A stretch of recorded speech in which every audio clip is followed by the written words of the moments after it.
चलो भाई, yes.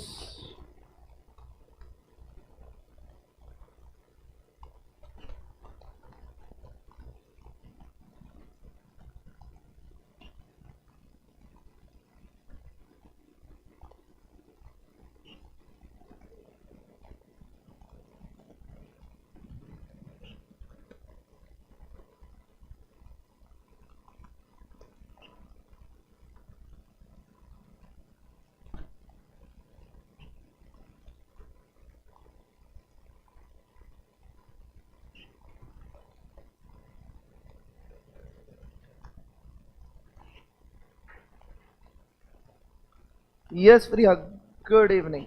Eco का लेक्चर आप हुआ बेटा, अब दीपेश सर से बात करो। पता नहीं मुझे क्या हुआ, ऑनलाइन कुछ इशू आ रहेगा। Please talk to Dipesh sir. चलो आ जाओ, क्या आ रहा है?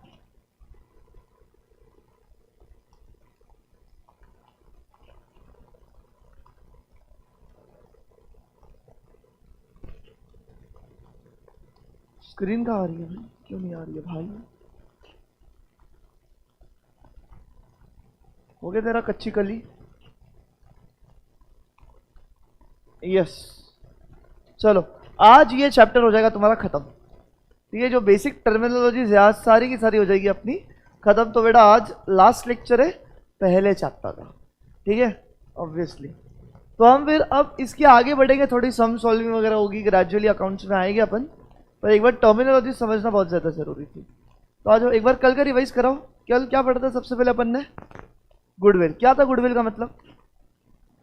जो भी रेपुटेशन है, but Inn express in terms of money. Reputation express in terms of money को बोलते हैं अपन गुडविल। फिर आती है अकाउंटिंग ईयर। क्या है अकाउंटिंग ईयर? 1 अप्रैल से लेके 31 मार्च। ठीक है, फिर कॉन्टिजेंट लायबिलिटी क्या होती है? अच्छा, what do you mean bye liability? Anything which is payable is liability. तो सर कॉन्टिजेंट लायबिलिटी मतलब क्या? पेएबल ही रहेगा, राइट? पर वो पेएबल फिक्स पेएबल रहेगा क्या? नहीं, कॉन्टिजेंट पेएबल रहेगा। कॉन्टिजेंट पेएबल मतलब क्या? हो भी सकता है, नहीं भी हो सकता है। वो किस पे डिपेंड करता है? इवेंट पे डिपेंड करता है, राइट? जैसे केस, अगर केस में हार गया, केस एक इवेंट है ना, राइट? केस में हार गया तो पैसा देना पड़ सकता है। तो अभी से ही मैं पैसा साइड में रख रहा हूँ, राइट? तो वो लायबिलिटी आ भी सकती है, नहीं भी आ सकती है। वो डिपेंड करती है इवेंट पे। समझ में आया? क्लियर है? फिर अपन ने देखा दो प्रकार के बिजनेस। कौन से दो प्रकार होते हैं? बोलो बोलो जल्दी से। एक है ट्रेडिंग ऑर्गेनाइजेशन और दूसरा है not for profit organisation. What do you mean by trading organisation? एक ऐसी ऑर्गेनाइजेशन जो काम किसके लिए करती है? प्रॉफिट मेकिंग के लिए, प्रॉफिट मोटिव से। पर जबकि नॉट फॉर प्रॉफिट ऑर्गेनाइजेशन किस मोटिव से काम करती है? सोशल सर्विस के मोटिव से। क्या मैंने एग्जांपल्स दिए थे क्या तुम्हें? Yes, okay okay okay, great. एक मिनट देना मुझे। कहने हूँ, चलो आ जाओ जी। बस और बस दो टर्म ही बचते हैं अपने, मात्र दो टर्मिनोलॉजी बचते हैं। फिर उसके बाद चैप्टर हो जाएगा। कहने हूँ, आ जाओ।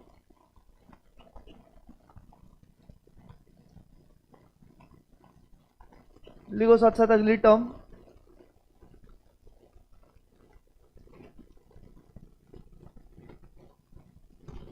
सॉल्वेंट। अगला टर्म लिखो। क्या लिखोगे?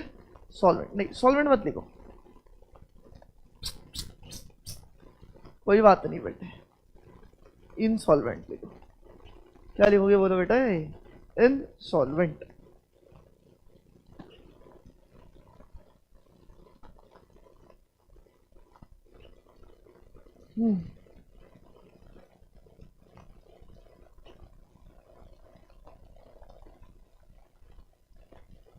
Sorry, insolvent. तुम्हें पता है इंसॉल्वेंट कौन होता है? किसे बोलोगे तुम इंसॉल्वेंट? पता है? अगर इंसॉल्वेंट व्यक्ति को मुझे नॉर्मल हिंदी में बोलना होगा तो इंसॉल्वेंट कौन होता है पता है? गरीब इंसान। इंसॉल्वेंट कौन होता है बोलो? गरीब इंसान। सर गरीब मतलब इंसॉल्वेंट समझा नहीं। मुझे बताओ, तुम गरीब किसे बोलते हो? जिसके पास पैसा नहीं होता उसको गरीब बोलते हो? उसको गरीब बोलते हो सही में? जिसके पास पैसा नहीं है वो इंसान गरीब नहीं बेटे, वो गरीब नहीं होता है। गरीब वो होता है कि जिसकी ज़रूरतें ज़्यादा है, जिसकी ज़रूरतें ज़्यादा है और पैसा कम है, वो इंसान गरीब है। अगर तेरी कोई ज़रूरतें ही नहीं है तो तुझे पैसे की ज़रूरत है क्या वैसे? नहीं, तो तू गरीब हो ही नहीं सकता। मेरा कहने का ये मतलब है सिंपली कि गरीब, इंसॉल्वेंट, अकाउंट्स में गरीब किसे बोला जाता है? चलो तुम्हें ना 3 ऑप्शन देता हूँ, तुम जवाब दो, देखते हैं। सर इंसॉल्वेंट मतलब गरीब, गरीब मतलब वो व्यक्ति जिसके एसेट एंड लायबिलिटी इक्वल है। अब तुम समझते हो एसेट लायबिलिटी का मतलब? हाँ है ना? मान लो मेरी 10 करोड़ की एसेट है और मेरी 10 करोड़ की लायबिलिटी भी है, मतलब मुझे लोगों को कितना पैसा देने का है? 10। कैसे भाई? लायबिलिटी 10 करोड़ तो मुझे लोगों को कितना पैसा देने का है? 10 करोड़ देने का है। और मेरे पास एसेट्स कितनी है मेरी? वो भी 10 करोड़, दोनों कैसे मेरी इक्वल है। ऑप्शन बी, मेरी एसेट्स ज्यादा है और लायबिलिटी कम है। और ऑप्शन सी, मेरे एसेट्स कम है, लायबिलिटी ज्यादा है। बताओ तुम इंसॉल्वेंट मतलब गरीब किस इंसान को बोलोगे अकाउंट्स में? A B C D, A B C, किसको? सी पक्का? ए को नहीं बोलोगे? ए वाले व्यक्ति को गरीब नहीं बोलोगे? अच्छा सर इतना तो क्लियर है, बी वाला तो गरीब हो ही नहीं सकता। जिसके पास एसेट ज्यादा और लायबिलिटी कम, तो क्या वो इंसान इंसॉल्वेंट मतलब गरीब के कैटेगरी में आएगा क्या? तो इसको तो उड़ा ही दो सर, ये आ ही नहीं सकता। हमारे देश, हमारे इंसॉल्वेंट के देश में ये आ ही नहीं सकता। बचा ए और सी। बताओ अभी क्या जवाब देना चाहोगे तुम? या चलो एक और ऑप्शन देता हूं मैं तुम्हें, ए बी सी। सी ऑप्शन भी दे दिया, बोथ, दोनों को इंसॉल्वेंट बोलूंगा मैं। अब तुम्हारा आंसर क्या होगा बताओ? बी? सी नहीं हो रहा है किसी का जवाब? तुम मुझे बताओ, पहले वाले इंसान को तुम इंसॉल्वेंट क्यों नहीं बोल रहे? कि गरीब है क्या रे वो? सर गरीब कैसे हुआ? सामने वाले को पैसे देने के लिए क्या उसके जेब में पैसा है? क्या उसके पास एसेट्स है उतने सामने वाले को देने के लिए? है। तो कहां से गरीब हुआ भाई वो इंसान? तो ये भी गरीब नहीं है। तो बस इसकी डेफिनेशन वही निकल के आती है। इंसॉल्वेंट व्यक्ति कौन होता है जी? जिसके एसेट्स कम या ज्यादा? एसेट्स कम है किस, और लायबिलिटीज ज्यादा है, तो वो व्यक्ति कौन हुआ? इंसॉल्वेंट। समझ में आ गया? वही इसके ऑपोजिट में कौन आता है? सॉल्वेंट व्यक्ति। इसके अपोजिट में कौन आता है बोलो जल्दी से? सॉल्वेंट व्यक्ति। तो मुझे एक बात बताओ, कौन हुआ सॉल्वेंट? जिसके एसेट्स ज्यादा एंड लायबिलिटी कम। और एक और केस बनता है सॉल्वेंसी का, एसेट और लायबिलिटी इक्वल। अरे ये व्यक्ति भी सॉल्वेंट है ना? आया था, समझ में आया? तो अकाउंट्स में आज से कोई तुम्हें पूछा इंसॉल्वेंट व्यक्ति कौन, तो क्या जवाब दोगे? भैया कि जिसके एसेट कम है, लायबिलिटी ज्यादा है, राइट। और सॉल्वेंट कौन हुआ? जिसके एसेट ज्यादा, लायबिलिटी कम, या तो एसेट एंड लायबिलिटी इक्वल। समझ में आया क्या बोलो जल्दी से? पक्का? चलो राइट दिस, जल्दी जल्दी लिखो, ये जल्दी जल्दी लिखो।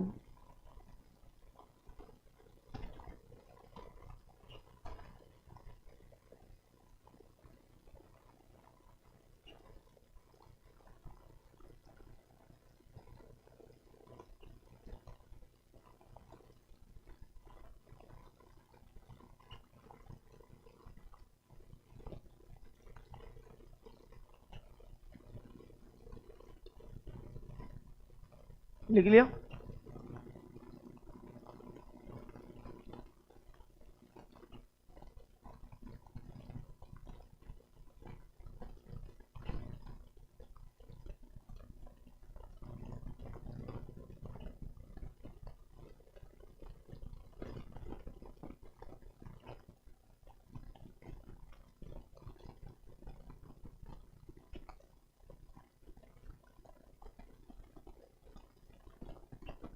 हो गया?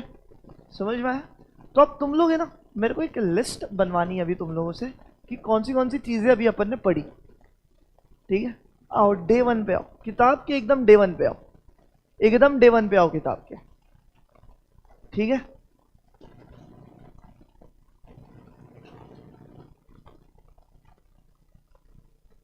आए, बताओ सबसे पहले कंसेप्ट क्या पढ़ा तुमने? ट्रांजैक्शन पढ़ा, सबसे पहले कंसेप्ट अपन ने पढ़ी ट्रांजैक्शन की। दूसरी कौन सी पढ़ी? सेपरेट लीगल एंटिटी पढ़ा। तीसरा क्या पढ़ा? एसेट, फिर लायबिलिटी, फिर इनकम, राइट, इनकम, और फिर एक्सपेंस, राइट। फिर उसके बाद क्या पढ़ा अपन ने? कैपिटल पढ़ा। कैपिटल के बाद क्या पढ़ा? ड्राइंग्स पढ़ा। ड्राइंग्स के बाद क्या पढ़ा? गुड्स पढ़े। गुड्स के बाद क्या पढ़े? डेटर्स, फिर क्रेडिटर्स, फिर बैड डेट्स। ये हो गए, एक साथ पढ़े जाते। फिर डिस्काउंट का कंसेप्ट पढ़ा। After that revenue and capital, मतलब वो क्या, ये देखा अपन ने, revenue receipt, capital receipt, revenue expenditure, capital expenditure, ये हो गया। फिर उसके बाद हो गया ना, वो एक ही बात हो गई ना, राइट। फिर उसके बाद अपन ने पढ़ा गुडविल का कंसेप्ट, फिर अकाउंटिंग, ईयर का कंसेप्ट, फिर कौन सी कॉन्टिंजेंट लाइबिलिटी, फिर दो टाइप्स ऑफ बिजनेस, फिर उसके बाद आज इनसॉल्वेंट, और फिर पढ़ा सॉल्वेंट। मैं ये सब नोट कर रहा था कितने टर्म्स पढ़े टोटल में अपन ने। 1 2 3 4 5 6 7 8 9 10 11 12 13 14 15 16 17 18, टोटल में कितने टर्म्स पढ़े अपन ने? 18 के 18 टर्म पढ़े। चलो सरप्राइज टेस्ट, और ये टेस्ट का रिजल्ट तुम्हारे माँ बाप को भेजूंगा मैं, डरो मत, ये वाला नहीं भेजूंगा मैं ना तुम्हें।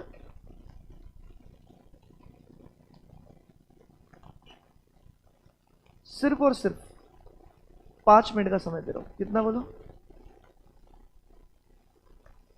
इसमें क्लॉक वॉक होता ही कि नहीं? हाँ, 5 मिनट का समय दे रहा हूं। 5 मिनट में तुम्हें ये 18-20 जो भी कंसेप्ट अपन ने पढ़े हैं वो रिवाइज करना है, ठीक है। फिर मैं तुम्हारे सामने एक क्वेश्चन बैंक खोलूंगा जहां पे यू हैव टू आइडेंटिफाई, एक स्टेटमेंट दिया रहेगा। एग्जाम्पल मतलब क्या? Reputation express in terms of money, तुम्हें वो वर्ड बताना है, वो कंसेप्ट बताना है, वो क्या है, क्या आएगा बताओ इसका कंसेप्ट? गुडविल। समझ में आया? इस प्रकार की आपकी टेस्ट होने वाली है, किसी को भी पूछूंगा मैं, क्लियर है? Your time starts now, I am giving you मात्र 5 मिनट। क्या ज्यादा टाइम चाहिए? 5 मिनट से ज्यादा और टाइम चाहिए? अच्छा, डाउट क्या? तूने रेगुलर क्लास देखी है मेरा? ठीक है, कोई बात नहीं, डेटर्स तेको नहीं पूछूंगा मैं, देखो मैं क्लास के बाद डेटर्स का मतलब बताता हूँ, रुक के, ठीक है। तुम्हें बताओ 5 ही मिनट चाहिए, 5 मिनट से ज्यादा समय चाहिए, 7 मिनट चाहिए, 8 मिनट चाहिए, 9 मिनट चाहिए? खाला थाला फॉर अ रीजन, ठीक है। चलो 7 मिनट्स, खाला फॉर अ रीजन गाइस, खाला नहीं बेटा, थाला, सॉरी। स्टार्ट। 7 मिनट्स का समय दिया है। ऑनलाइन वालों स्क्रीन बड़ी कर रहा हूं, पढ़ोगे तो सेल्फ स्टडी क्लास में ही करने दे रहा हूं।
चलो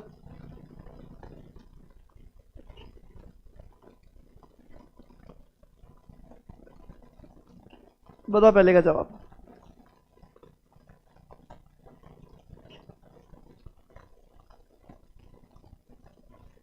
reputation of business express in terms of money. कैसे हुआ कैपिटल? क्या है ये? आर यू सुअर? सुअर हो तुम लोग? गुड भाई, ठीक है। दूसरा तू बता। Amount invested by the proprietor. Proprietor का मतलब क्या होता है पता है? Owner in the business. शाबाश, क्या बेटा, बहुत बढ़िया, सब जवाब दोगे इसका। Person who owe money to the business for goods sold them on credit. देखो, मैंने माल क्रेडिट पे लिया है या बेचा है? बेचा है, मतलब मुझे पैसा रिसीवेबल है या पेएबल है? रिसीवेबल है। और जिस भी व्यक्ति से पैसा रिसीवेबल होता है वो कौन होता है? डेटर। कौन होता है बोलो? ये डेटर। सही बात है या नहीं? यस। डेबिटर नहीं, डेटर। हाँ। एन आइटम विच मे और may not become liability depending upon future event. क्या कॉन्टेंजेंट लाइबिलिटी है? एक आइटम जो लाइबिलिटी बन भी सकती है, नहीं भी बन सकती है, फ्यूचर इवेंट पे डिपेंड करता है, दैट इज अ लाइबिलिटी। शाबाश। ठीक है, एक सेकेंड, स्क्रीन थोड़ी बड़ी कर लेना ऑनलाइन वालों के लिए, मुझे बौखला जाएगा वरना वो। हाँ जी, बस बड़बड़ नहीं। बालिश बालिश ऐसा क्वेश्चन। क्या जवाब है इसका?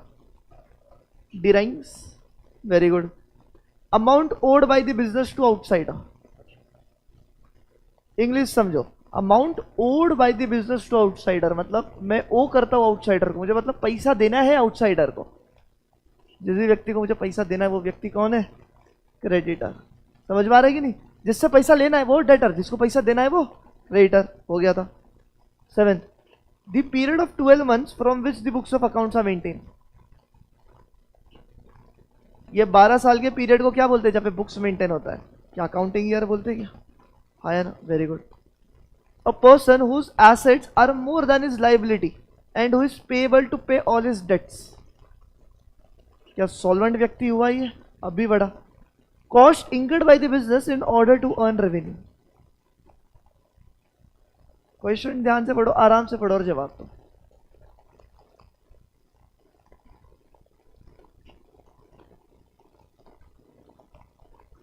कॉस्ट मतलब क्या? खर्चा। कॉस्ट मतलब क्या बोलो? खर्चा। एक ऐसा खर्चा जो कि किसने इंकर किया है?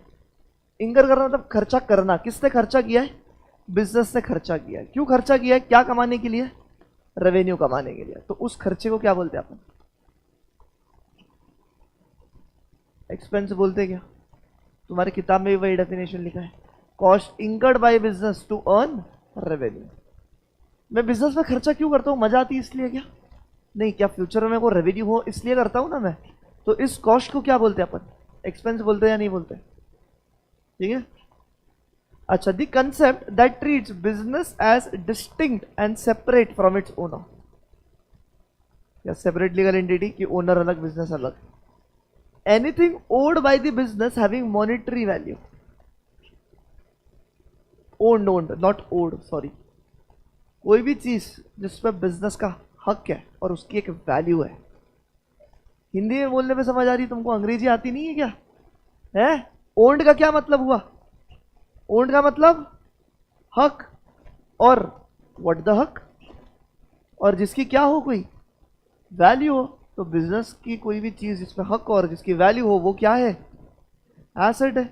भैया हिंदी में तो नहीं देने जा रहे पेपर में, कंसेप्ट क्लियर है, बट उसको अंग्रेजी में क्या बोलते हैं ये भी तो आना चाहिए। चलो 12th।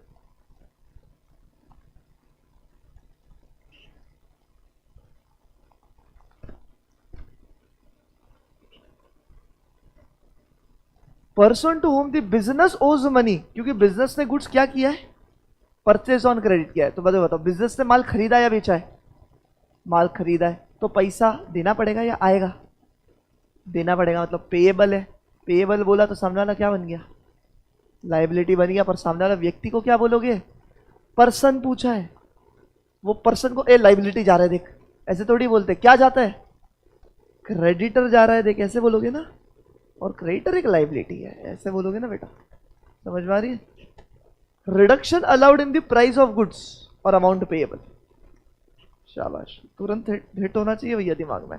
रिडक्शन हो रहा है कि नहीं प्राइस में। The amount which can not be recovered from debtor, क्या बात है, BD BD bad debts. Articles और commodities in which the business deals और which are bought for resale. Articles और commodities in which business deals, इतना भी होना चाहिए, ये नहीं रहा तो भी तुम्हारा जवाब आना चाहिए। क्या जवाब दोगे,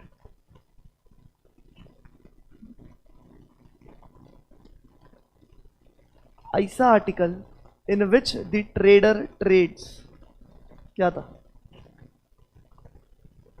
गुड्स था। गुड्स की डेफिनेशन खोलो, क्या लिखा है पढ़ो जरा, खोलो किताब में। आइटम्स या articles in which the trader deals या ट्रेडर ट्रेड्स, यही लिखा है क्या, थोड़ा सा अंग्रेजी ट्विस्ट किया। Articles in which business deals, कौन से आर्टिकल में बिजनेस डील करता है, एसेट्स में डील करता है क्या बिजनेस कभी, नहीं, किस में डील करता है, गुड्स में, समझ आ रही है। Money earned by the business from the sale of goods और सर्विस, इनकम, शाबाश, very good.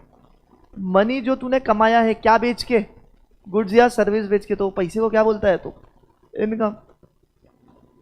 Person whose liability exceed his asset and who is unable to pay his debts, अभी पढ़ा, insolvent, his liability exceeds than assets. अच्छा, in exchange of goods और services measurable in terms of money,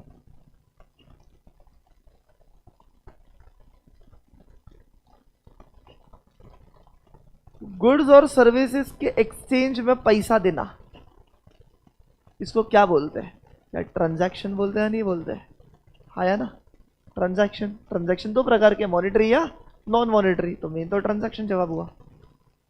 a financial obligation which the business has to pay in future. अच्छा, financial obligation का क्या मतलब हुआ, कि पैसा आएगा या देना पड़ेगा, ऑब्लिगेशन मतलब देना पड़ेगा, एक ऐसा पैसा जो तुझे देना पड़ेगा आज या फ्यूचर में,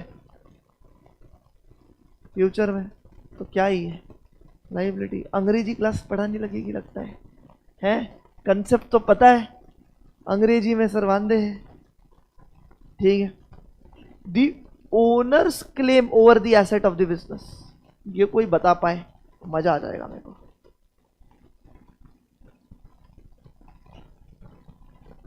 ऐसा कौन सा आइटम है, ओनर का claim over the assets of the business, कैसे जवाब दिया, सही जवाब दिया पर तुमने, सही से पर मुझे बताओ, ओनर कैपिटल बिजनेस को दिया, ठीक है, क्या ओनर का एसेट्स के ऊपर कुछ हक रहता है क्या आज, नहीं, क्योंकि वो एसेट बिजनेस के ओनर के नहीं है, ओनर का कोई हक नहीं होता है। पर सर मान लो ओनर ने 10 करोड़ का कैपिटल दिया, तो क्या 10 करोड़ के एसेट्स के ऊपर ओनर का हक होगा या नहीं होगा, क्योंकि जब बिजनेस बंद होगा, वाइंड अप होगा, तो ओनर क्या वो 10 करोड़ के एसेट बेच के अपना कैपिटल का पैसा घर ले जा सकता है कि नहीं ले जा सकता है, यस। इसीलिए कैपिटल को बोला जाता है ओनर का claim over the assets of the business, समझ में आया। अगला, a debt that has become irrecoverable, BD. The value attached to the goods, अच्छा, the value attached to the good name and reputation of the firm, goods, goodwill, अरे खत्म ना, जहाँ पे तेरा ऐसी वैल्यू, तेरा नाम अच्छा इसलिए या तेरा रेपुटेशन अच्छा इसलिए, दैट इज गुडविल। अच्छा, any dealing between two parties involving money, dealing जहाँ पे पैसा इन्वॉल्व है, फिर से ट्रांजैक्शन ही है, अलग अलग मैंने 2-3 बार डाल दिया बेटा। ठीक है 24 रीड करो। An economic resource owned by a business that helps generate future benefits. क्या एसेट है, मैंने तुम्हें 3 पॉइंट लिखवाए थे, फ्यूचर इकोनॉमिक बेनिफिट्स, उसको सेंटेंस में डाल दिया इन लोगों ने, एसेट्स। 25 बहुत आसान, कंसेशन शब्द आया उधर ही आंसर आ जाना चाहिए। A concession given by the seller to buyer for prompt payment. Concession का क्या मतलब हुआ? कंसेशन, मुझे कुछ कंसेशन दो ना, इसका क्या मतलब हुआ? मुझे कुछ डिस्काउंट दो। पैसा दो नहीं होता है, वो लोन होता है बेटा। मुझे कुछ पैसा दो मतलब लोन हुआ वो। कंसेशन दो मतलब कोई खरीद रहा हूं मैं, मुझे क्या दो? डिस्काउंट दो। अच्छा, इनफ्लो ऑफ कैश और benefits received in return for goods और सर्विसेज रेंडर्ड। थोड़ी अच्छी इंग्लिश लिखी है, जवाब दो। इनफ्लो आया है तेरे को कैश का, क्यों? क्योंकि तूने गुड्स और सर्विसेज दी है। अरे सिंपल इनकम है ना लाला, हाँ या ना? Getting it? अच्छा, a person to whom the business has to pay money. A person to whom the business has to pay money. देख, लाइबिलिटी पर्सन बोला है, कोई पर्सन को ये लाइबिलिटी है ऐसे नहीं बोलते। जिसको तुझे पैसा देना है वो कौन है तेरा? क्रेडिटर है ना बेटे, है ना? ये देख मेरा क्रेडिटर जा रहा है, ऐसे बोल सकते हो तुम। ये देख मेरी लाइबिलिटी जा रही है, ऐसे थोड़ी बोलते हो। लाइबिलिटी एक बहुत बड़ा अम्ब्रेला है, उसके अंदर आता है क्रेडिटर, इंसान। The person from whom the business has to receive money. क्या डेटर्स हुआ? हाँ जी। Items purchase by the trader specifically for the purpose of resale. Expense, तूने कुछ आइटम खरीदे उसको बेचने के लिए, तो वो क्या है तेरे? गुड्स है ना। क्या नशे करके बैठे हो? तूने यहां से गुड्स खरीद, यहां से कुछ आइटम खरीदा और यहां पे प्रॉफिट जोड़ के बेच दिया। क्या बेचा तूने? गुड्स बेचा ना, गुड्स।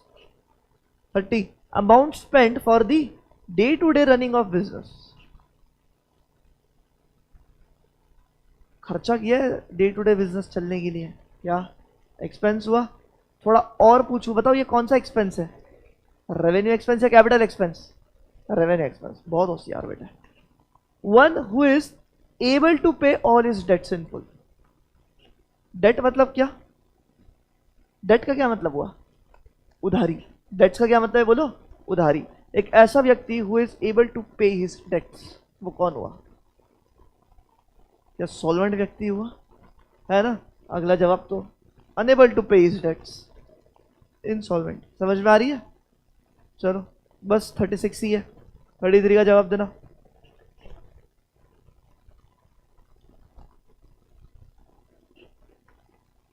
कॉन्टिजेंट लायबिलिटी है फिर से, है ना? एक ऐसा ऑब्लिगेशन जो तेरे पे आ भी सकता है, नहीं भी आ सकता है, इवेंट पे डिपेंड करता है। Contingent liability. 34 easy. Separate legal entity, yes. 35 किसी को कोई पॉइंट नहीं समझे सर ये सेपरेट लीगल एंटिटी कैसे, पूछो मुझे, ठीक है? मुझे सपना नहीं आएगा कि तुझे नहीं समझा है बेटा, मैंने पढ़ा दिया है। क्योंकि प्राइवेट यूज बोल दिया, डिराइंग्स आ गया क्या? हाँ जी सर। अच्छा, the accounting period at the end of which financial accounts are prepared. 31 March, मतलब क्या इसको फिर से अकाउंटिंग ईयर ही बोलूंगा मैं, जो है 31 मार्च की।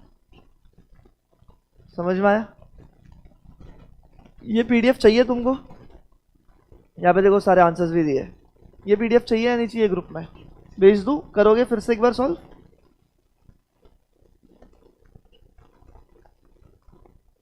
चलो, तो ये चैप्टर की ओटी है बेटा, यहाँ पे समाप्ति, श्रद्धांजलि, जो बोलना है बोलो। अब कल से ना बहुत अच्छी अच्छी नई चीजें पढ़ेंगे, तो boss make sure that you attend live, make sure की क्लास आओ ही आओ। अगर बीच में से कुछ मिस हो जाता है बेटा वाट लग जाएगी, सही में बता रहा हूँ, ठीक है? छुट्टी नहीं, अकाउंट्स करना ही करना चाहिए। क्या बोल रही? मतलब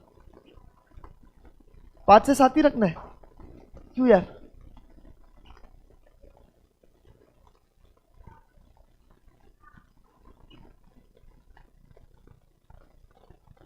नहीं ना यार, 5 to 6 नहीं जमता है ना दीपेश सर को। मतलब दीपेश सर को 6 to 7 नहीं जमता।